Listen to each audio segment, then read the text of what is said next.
The morning started like every other since Daniel's death. Silence, coffee gone cold, and the wind sliding across the empty pasture. Evelyn Hart stood at her kitchen window, watching 2 trucks crawl along the dirt road that cut through her 40 acres. Men in orange vests climbed out, unfolding tripods and metal rods that glinted in the sun. She thought at first they were county workers checking the lines. But when one of them drove a stake into the soft earth right beneath her fence, something tightened in her chest. She stepped outside, her boots crunching against the frost. "Morning," she called. "You boys lost." The taller one, with a clipboard and an impatient smirk, didn't look up. "Survey work, ma'am." "You're fine." "Survey work for who?" He didn't answer, just scribbled something and moved down the fence. Evelyn's pulse thudded. Daniel used to warn her about this. Paperwork wolves, he called them. "They don't take land with guns anymore," he'd said. "They take it with signatures." By noon, the markers had multiplied like weeds. Bright ribbons fluttered across her field. Days later came the low hum of machinery, then the hollow pounding of posts. A fence, new, metal, wrong, began cutting through her pasture like a scar. She drove to the county clerk's office, clutching her deed. The clerk, a young woman with pink nails and a tired smile, tapped her keyboard and shook her head. "Our records show the boundary ends right here." She pointed to a map where Evelyn's property had shrunk by a dozen acres. "That's not possible," Evelyn whispered. "My husband measured it himself." "I'm sure it's just old data, ma'am. Happens all the time." That night, unable to sleep, Evelyn walked the fence with a flashlight. The machines were gone, the ground raw and cold. Then the beam caught something, a small wooden marker half buried in dirt. She brushed the mud away. Her breath caught. Carved into the wood were numbers she knew by heart. Lot 218, E. Hart. Evelyn straightened slowly, the wind pulling at her coat. Somewhere beyond the fence, a hammer struck once, then stopped. She didn't sleep at all after that.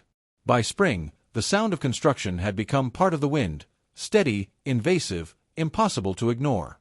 Evelyn stopped walking to the fence altogether. It wasn't hers anymore, not in the eyes of the world. But when a letter arrived bearing the embossed seal of Oak Hollow Estates Homeowners Association, she felt her throat tighten. The meeting was to discuss a property dispute. Marla Givens greeted her with a handshake that felt like a performance. The woman was everything Evelyn wasn't: polished, perfumed, wrapped in pastel silk. Her nails, the color of champagne, never stopped moving as she spoke.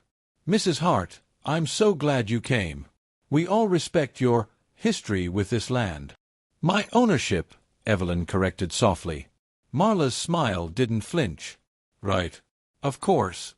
But records show a transfer years ago. The developers acquired the parcel fair and legal." She turned a glossy binder toward Evelyn, displaying signatures Evelyn had never seen. Evelyn studied the pages, her husband's name scrawled in perfect imitation, dates that didn't align. "That's not Daniel's handwriting," she said. Marla's tone cooled. "Perhaps memory plays tricks after loss." The words landed like a slap. Evelyn closed the binder. "What do you want from me?" "Peace," Marla said, leaning back. "An agreement. The HOA is prepared to offer compensation, generous, given the circumstances." She slid an envelope across the table, its weight insulting. Evelyn didn't touch it. "And the NDA?" Marla blinked. "Standard protection. We wouldn't want confusion spreading through the community." Later that night, Evelyn sat across from Noah Reyes, a young attorney who still believed fairness was possible. He frowned at the papers. "It's fraud, but they'll bury you in appeals. My advice: take the deal, stay quiet, or gather proof." Evelyn met his eyes. "Proof takes time." He hesitated. "Time's the one thing they don't think you have." That made her smile, a small, secret curve of the lips. She signed the agreement the next morning, her pen steady. The community cheered the end of the dispute, never noticing the old woman walking her fields with a camera slung over her shoulder. Each week, she recorded everything: trucks arriving, walls rising, children playing where her husband's corn once grew. She spoke little, watched much. By the time the last roof was nailed, Evelyn had more than memories.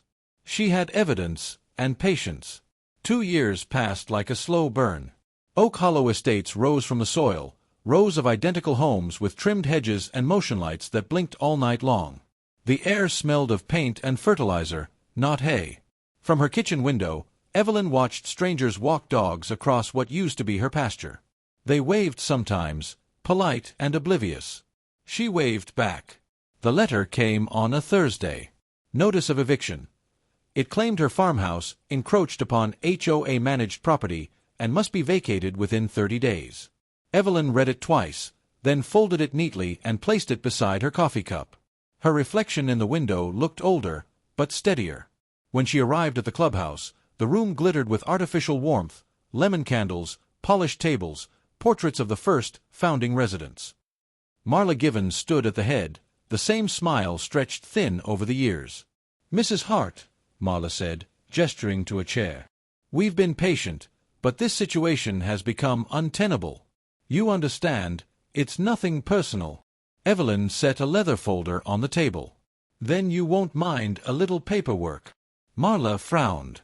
"I beg your pardon." Noah Reyes entered quietly behind her, carrying a stack of copies.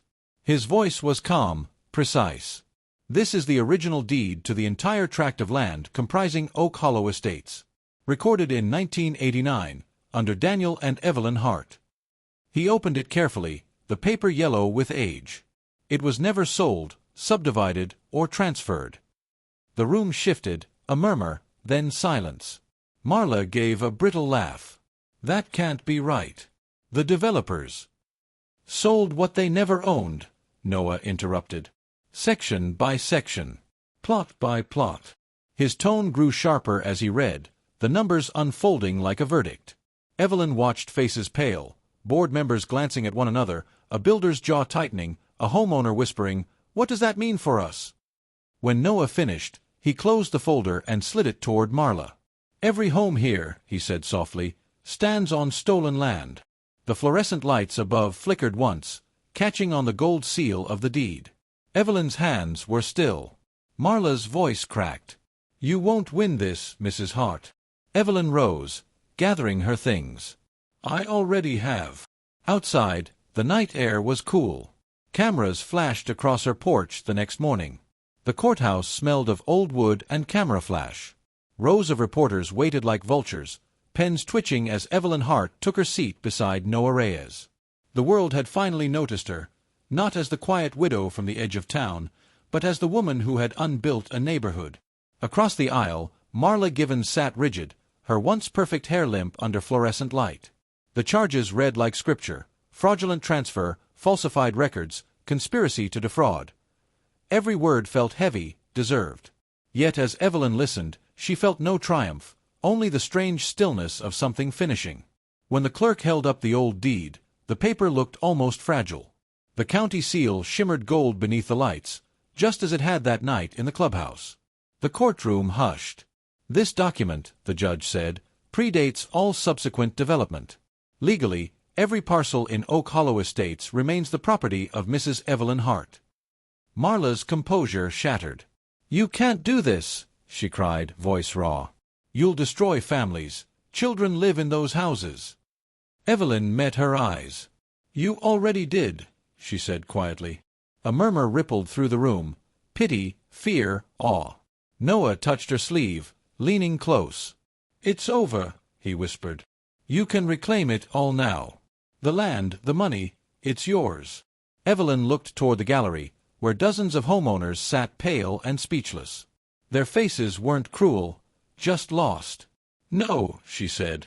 "Let it go." The next morning, headlines blared, "Widow donates stolen land back to county." Evelyn's statement was brief. She would establish a public trust, the land held for the people, not the profiteers. When she left the courthouse, flashes burst like lightning. Someone shouted her name, but she didn't turn. The deed, now sealed and filed, felt weightless in her bag, just paper at last. Outside, the air was cold, honest. Evelyn lifted her face to it, eyes steady.